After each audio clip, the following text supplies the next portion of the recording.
Welcome to the Cabral Concept, where board-certified naturopath and integrative health practitioner Dr. Stephen Cabral shares how he was diagnosed at the age of 17 with a life-altering illness and given no hope for recovery. It was only after studying and traveling all over the world did he discover how to combine ancient Ayurvedic healing practices with state-of-the-art naturopathic and functional medicine to fully rebalance the body and re-energize it with life. It's time to discover how to get well, lose weight, and finally feel alive again. And now, here's your host, Dr. Stephen Cabral. Hi, everyone, and welcome back to the Cabral Concept. Great to have you here today. Looking forward to getting into our Training Thursday show. Now, today's show, we're actually going to be talking about exhaustion, feeling run down, being burnt out, and seeing how close you are to that edge. I want to go over this today because the topic has been coming up with our IHPs, our group over there, and we're teaching about the adrenal hormone test right now. And we understand now, based on many brilliant minds before us, of these different adaptation-based stages. They're called stress adaptation stages, or HPA maladaption stages. I want to break that down for you, make it really straightforward, and allow you to understand what stage you're at, where you're at right now. So as we're going through this, we have to look at our body's ability to adapt to stress. Now, stress can mean different things for different people, but if you're always on the go, that's stressful. If you have digestive issues, that's stressful. If you're over-exercising, that's stressful. If you're always fasting for long periods of time, that's stressful. If you're depriving your body of anything that it needs from a basic human standpoint, that's stressful. If you have viruses or pain, injuries, that's stressful. So anything that you put on the body that's a stressor is causing your body to have to respond with stress hormones. And we've gone through this now quite a few times on how the body produces stress hormones. So I don't want to belabor that today. I don't want to go too deep into it, but essentially what we have to know is that when your body perceives stress, meaning that it perceives stress from pain, physical, or mental, emotional, relationships, life stress, or gut-brain axis, meaning your gut doesn't feel well because of burping or bloating or cramping or gas or anything like that. Well, that's a stress from the body too. It's going to create inflammation and as a stressor. Highs and lows in blood sugar, all of those are stressors, right? So inside of your brain, you have a control center, and that's the hypothalamus and the pituitary gland. And the hypothalamus tells the pituitary gland what to tell the adrenals what to do.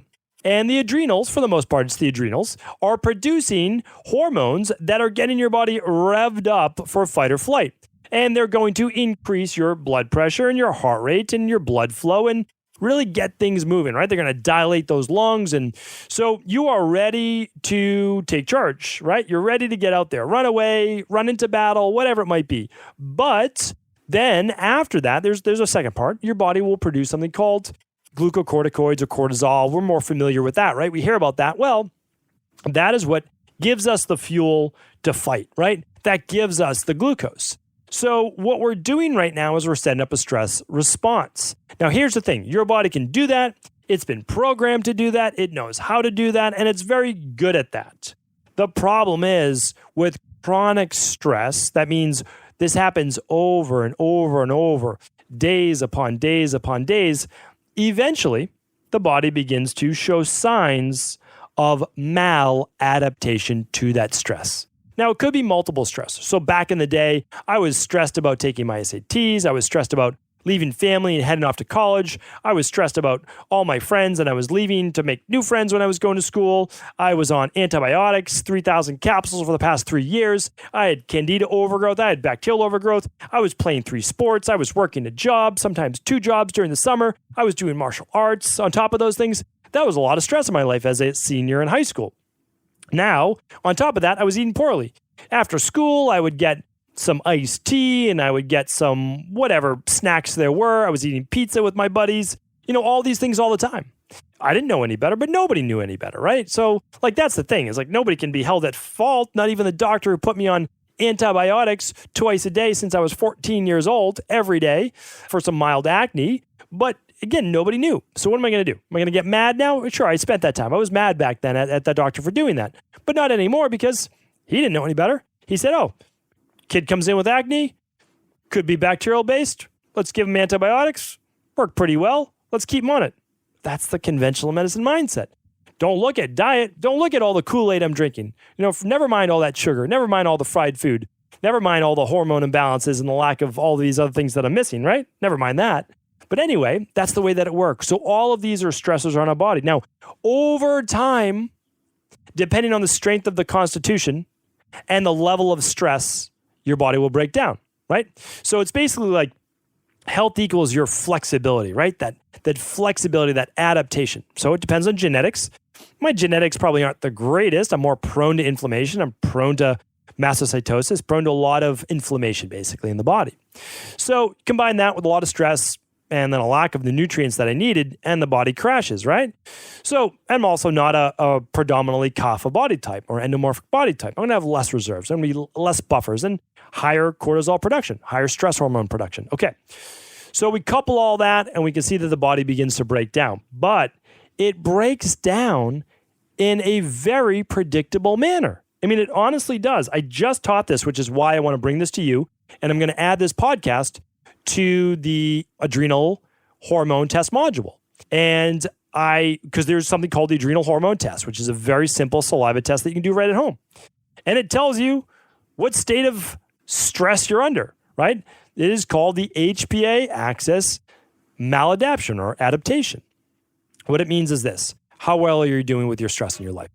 And it will show you your progesterone and your estrogen. It will show your estrogen dominant. If you're estrogen dominant as a woman, it will show you higher levels or lower levels of testosterone, higher or lower levels of DHEA, and it will show you cortisol upon waking, at lunch, late afternoon, and before bed. And so it shows you the cortisol wave. And the reason I'm explaining that right now, and I've explained this and I gave you charts inside the Rain Barrel Effect, my book, is that it shows you that stress is very predictable. In the beginning, there's something called the alarm stage of stress. This is when you can do it all. At least you feel like you can. You can study all night, right? You just had a child and you're up all night and you're taking care of them. You're surviving on very little sleep. This is when you feel like you can work 24 hours a day and you don't even need sleep, right? This is the alarm stage of stress. You think you're doing well, but really you're not. And again, you can lab test this to prove it. And so you're feeling good. Hormones are high, DHEA is high, your testosterone, well, maybe, and your cortisol levels are high. You're producing a lot of stress hormone. That's why you feel great. That's why you feel like you don't even need to sleep, right? Producing all that stress hormone, you're ready to go. You're in fight or flight all the time. Sympathetic nervous system stress. Now, of course, digestion is starting to suffer, starting to not be able to boost the immune system as well, not be able to heal as well from injuries and workouts, etc. But again, you don't notice it. So we see very few people come in this state. They may come in this state because of anxiety and a few other things that I'm about to get to with 10 questions I want you to ask yourself.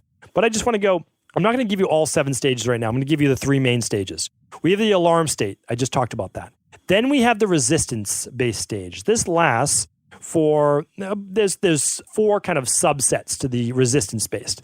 So what we do is now we have a lowering of cortisol levels of stress hormone output in the morning, but we still have an increase at night or a greater increase at night. And I talked about that again in my book. It's called the dysfunctional diurnal rhythm. So we start to produce more cortisol at night from a relative standpoint than we do earlier in the day. And this is the exact opposite. It's upside down. This is why some people think they're a night owl or they can do a lot of work. Well, if the mind doesn't shut off, you can still produce a lot of stress hormone. It is improper for how the body works, though. So here's the thing to look at. On a lab test, or just how you're feeling, because I'm going to give you the questions in just a moment, and then I'm going to give you a previous podcast to look into other things you can do right at home, is that you can have, it could be a little harder to get going in the morning. So again, I don't want to give away all my questions right now. But if you're reaching for that snooze button, if it's taking you a little bit to get going in the morning where you used to be able to pop out of bed, it's a sign. That is a sign. I'm going to get to that, though. And the last stage, after we move through the resistance stage, our body's trying to keep up, but it's maladapted. It's maladapted to stress, meaning like it's not able to keep up as well, okay? The last stage is the exhaustion stage. The exhaustion stage could be something like hypocortisolism or Addison's disease. It could be an autoimmune-based issue of the adrenals. Now, we have a lot of fancy names in conventional medicine, but really what we're talking about is now the body's no longer outputting the cortisol. It's typically not outputting the DHEA. There's low hormone output. And I'm going to get to that in the questionnaire, but you are going to feel low all around. You're going to feel like you're just going through life. You're just walking through the motions. So I want to take you into these questions now that might give you a little bit of insight into what stage you may be in, okay? So here's the interesting thing. You can recover from all of this. That's the nice thing. I had clinical Addison's disease. I was on medication for Addison's disease. You're not supposed to be able to recover from Addison's disease. I'm telling you right now, we don't treat disease, we don't diagnose disease, we don't cure disease. But when you figure out the underlying imbalances that hold you back or got you here in the first place, you can rebalance the body. Your body is able to do that. The adrenal glands don't stop working. The signaling from the hypothalamus and the pituitary gland begins to deafen a little. It begins to slow the process. It begins to stop certain things. So you literally don't fry the body. You can't produce cortisol for that long. You keep killing brain cells. It's one of the ways that you can get dementia and Alzheimer's. Okay, so let's go through this right now. Question number one, I want you to ask yourself. Is your level of thinking getting a little fuzzier? Are you a little less clear-headed? These are all things that I have people say to me when they come in for the practice, or they just run a lab test. They check that off. Check off the button as fuzzy thinking, brain fog, not as clear-headed, right? Do you have any of that? Is it a little harder for you to kind of like just plow through your work, right? To think on your feet, to really have that level of strong cognition? Think about that. That's a telltale sign. And the more of that you have, the more maladapted you are. The more you're moving towards that exhaustion stage, that burnout stage, okay? Now, number two, second question is this. Are you suffering from any chronic inflammatory conditions? It could be anything. It could be headaches. It could be muscle tension and pain, joint swelling, anything. That's not specific injury based.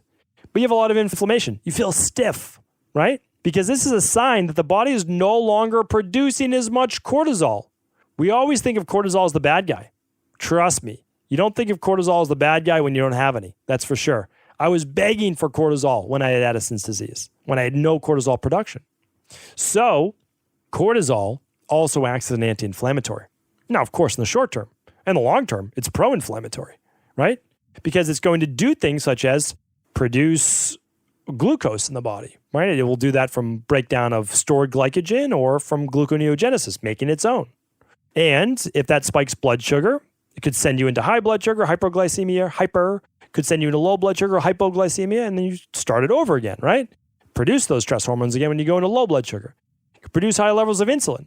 You produce higher levels of insulin, you're going to produce more interleukin-6. You're going to produce more inflammatory cytokines. Okay, important to remember that because chronic inflammation is a hallmark of someone that is suffering from adrenal resistance. We just call it adrenal resistance. You can use whatever fancy name you want, or more of the exhaustion-based stage. And again, it's a signaling issue with the HPA axis, but the adrenals are involved in that. So I don't have a problem with people saying adrenal exhaustion or whatever they want to term it as. It's fine. Cognitive or short-term memory loss. Have you ever said to yourself, oh, what was their name? Why can't I remember names anymore? Why can't I remember what I was just thinking about? Why can't I remember my kids' names? Although that's universal. Why can't I remember all the different tasks that I had to do like I used to be able to? It's always like I used to be able to, okay? So this is a sign of high stress hormone production. This may not be the exhaustion stage. This could be from the alarm to the resistance stage. Lots of cortisol production, running a mile a minute, and really, this is not just a sign of burning out brain cells. This is a sign of high levels of stress. Short-term memory loss, forgetfulness, those types of things are absolutely a hallmark of burning out, getting too run down, okay? It can be from lack of sleep, but it's all the same. It's from running your body down. All right, number 4 is this, and I mentioned it a little bit earlier, but do you look to hit the snooze button, not just out of habit, because a lot of people do it out of habit, but do you do it because you're tired? You could sleep more. You could use the additional rest, or you don't, besides the snooze button, you don't feel like you get going until 9, 10, 11 o'clock in the morning, or you don't feel like you get going until you had that first cup of coffee, or for some people, first pot of coffee. So think about that. Does it take you a while to get going in the morning? Hallmark sign of tired and wired. Lower relative cortisol production in the morning. Now, again, it might be normal on the chart, but it's not optimal. It's low normal, right? You don't have Addison's disease. Yes, not everybody does. Very, very few people do, but it can be low normal. And then you have a relative high at night. It might not be off the chart, but it's higher at night, and you have lower normal in the morning. That is tired and wired. Less cortisol production in the morning, higher cortisol production at night. It's a inverse rhythm of what you should have. You should have more cortisol production in the morning. Highest amount, 6 to 8 a.m. About 30 minutes after waking, it peaks. It's called the cortisol awakening response. You test that. 20, 30 minutes after you wake up, you would do that saliva tube if you're doing this test at home. You'd see that. You can look at it. And because, again, I give that option just to people out there who say, well, I don't know. I don't really believe this. There's nothing to believe in. There's nothing to believe in. This is straight science right now. This is the biochemistry of the body. This is pathophysiology of disease. And you can test all of these things with your local integrative health practitioner, your local functional medicine doctor. Your regular PCP won't do this most likely, unless they're a true functional medicine doctor or integrative doctor, or if you are working with a naturopathic doctor. Integrative health practitioner will help you with this. You can purchase your own as well through equilibriumnutrition.com. But you don't have to, but it's there for you. The option is always there. Number 5 is this: poor tolerance to exercise. Eventually, when you're out of the alarm stage, you start to move to the resistance stage. The closer you move to the exhaustion stage, the less buffers you will have to stress. You simply won't have as much natural anti-inflammatories. You'll have gone through a lot of your reserves, such as your B vitamins, which help buffer inflammation as well through part of the methylation-based process in the body. You'll have less reserves of your vitamin C. You'll have less of your glutamine. You'll have less amino acids because you're in more of a catabolic-based condition. Probably less magnesium. Your body's not going to be functioning optimally. You will not be able to buffer tissue breakdown, meaning not be able to repair that as well. It will create more inflammation. It's a cascade event, right? It's a filling up the rain barrel. The more you fill it up, the worse you feel. The more inflammation you trigger in the body, you have food sensitivities, you have candida overgrowth, there's a lack of sleep, you're eating processed food diet. Remember, it all fills it up. And then eventually you overflow it. The more you add in, the more symptoms overflow. That's how the rain barrel effect works. Look at that. If you do not bounce back to, let's say, a night of missed sleep or to a hard workout or anything, it's a sign that the body's not able to keep up as well as it did in the past. You can get that back. Trust me. From someone that had POTS, Addison's disease, myalgic encephalomyelitis, aka chronic fatigue syndrome, you can get it back. It doesn't happen in a week or a month. It takes some time, but it's worth it. If you are that depleted, it takes some time. You don't plant a seed in the ground and expect to see it sprout the next day. It takes a little bit of time, but it's absolutely worth it. You get your life back. That's worth it. All right, number 6 is this: difficulty sleeping. A lot of people do not correlate this with becoming exhausted and burnt out. The hard part about being tired and wired is you could fall asleep and take a nap almost any time of the day. I used to be able to pass out, fall asleep any time of the day, except when it was bedtime. Then I was a complete insomniac. It's the most frustrating thing in the world. I could have fallen asleep 2 hours ago. Now I can't. Mind's racing, can't turn the mind off, can't turn the body off. It's hard to imagine, but the body needs energy to actually be able to shift from sympathetic nervous system to parasympathetic nervous system and regulate the autonomic nervous system. That's the balance between fight and flight and rest and relax. You need energy for that. You need magnesium. You need all sorts of different buffers in the body. And you're not going to produce melatonin naturally if you're producing high cortisol at night. Cortisol precludes the body's ability to produce the right amount of melatonin at night. All right, really important because you're not going to fall asleep without it. Very, very important. Number 7 is this: anxiety, increased anxiety. Now, you might have had anxiety since childhood. Absolutely possible. Do you feel the anxiety is growing? It's becoming greater and greater and greater. And even if you had anxiety as a child, it's still a sign that you might be missing certain nutrients, such as your B12, B6, folate, zinc, omegas, omega-3s. All of these things help. But it's a sure sign that there's some type of stressor in your life. Family, relationships, food, gut-based issues, heavy metals, multiple things. But anxiety is a sign that the body is no longer feeling comfortable. It's in fear of something. It's anxious. It's nervous. It is worried about what is going on currently and the future. Keep that in mind. Keep that in mind, because that is a big sign. Because previously, again, if you felt like you could conquer it all, take it all on, you don't anymore. An anxious person doesn't feel like they can conquer it all. So think about it. Have you started to shift and become more of an anxious person? Number 8 is this. You feel overwhelmed and irritable. It's like the littlest thing makes you say, like, I just can't do it anymore. It's just too much. I'm going to give up. Or the irritability. The slightest thing sets you off. It wasn't even the thing itself, right? Someone like harmlessly bumped into you walking down the street or something, and you just explode. It was a harmless bump, trying to walk by you, whatever it is, and but no, that is the rain barrel effect again.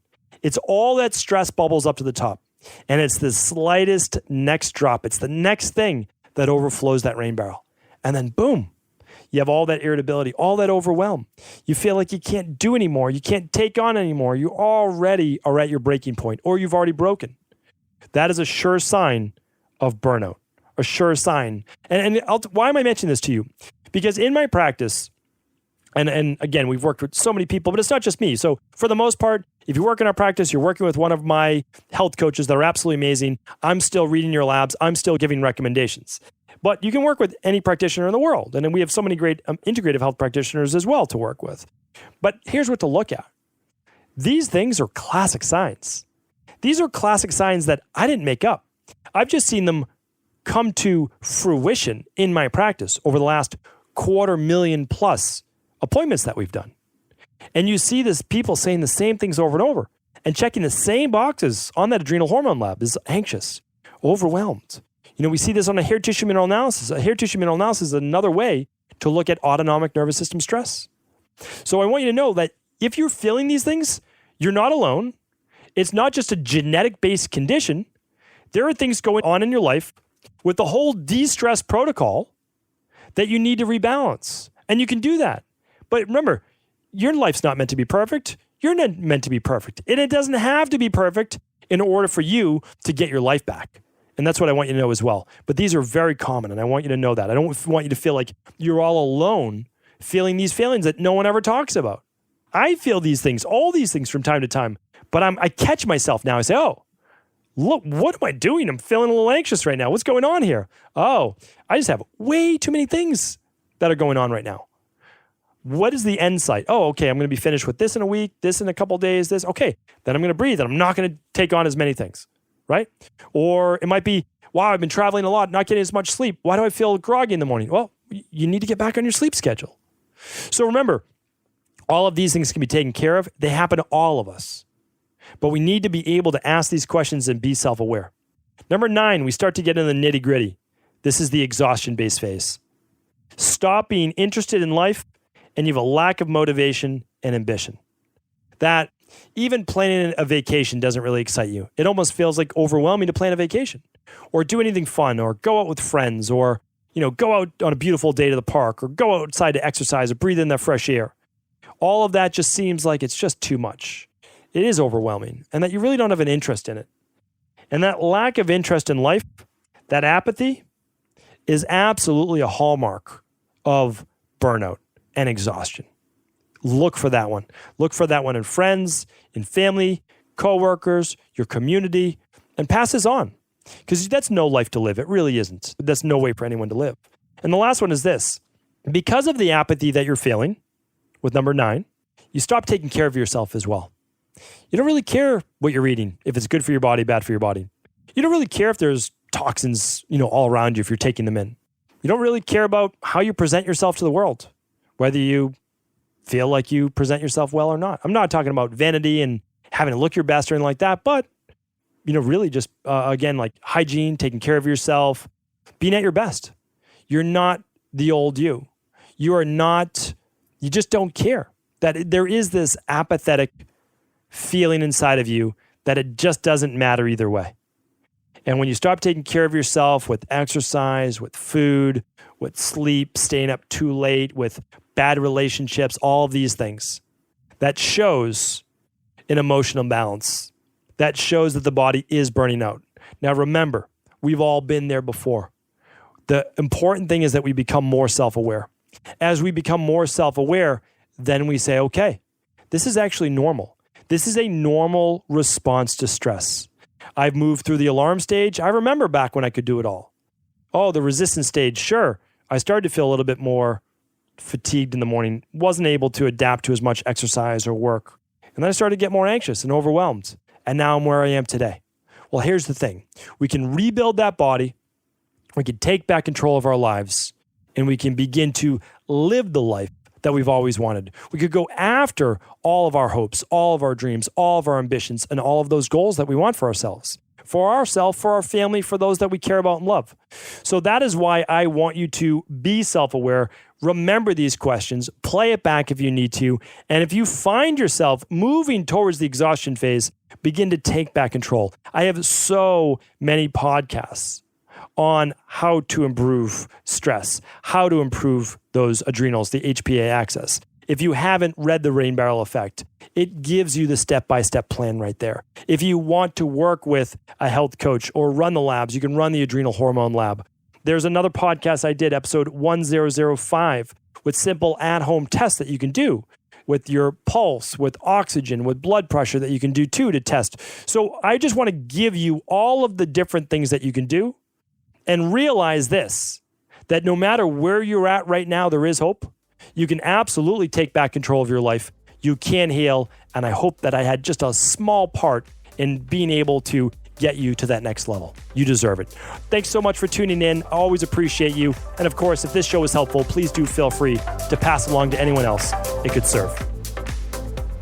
Before you go, I wanted to share a personal story with you. The real reason I began to get well finally is because I figured out what was wrong with me. And that might seem pretty obvious, but I went from doctor to doctor for over 2 years before discovering at-home functional medicine lab testing. These are the labs that enabled me to finally figure out what was wrong with my hormones, blood sugar, electrolytes, and gut health. And once I knew what was wrong, I could then follow a proven plan in order to rebalance my body from the inside out. This is why I believe so strongly in functional medicine lab testing and why I've made it my mission to share these labs with the world. Now at equa.life, you can order an at-home lab test or lab bundle for you and your family and be able to complete it within the week. Plus, the EquaLife difference is that you're not left to try to read and figure out these labs on your own. We explain what your lab numbers mean, what they mean in the much bigger picture, and then how to go about rebalancing your body in order to heal. To see our full selection of lab tests or to set up a free lab selection call to find out what labs may be best for you, simply head on over to equa.life/labs. And do remember, we ship these all over the world. To find out more and to set up your free lab selection call, simply head on over to equa.life/labs. That's EQUI.LIFE/labs.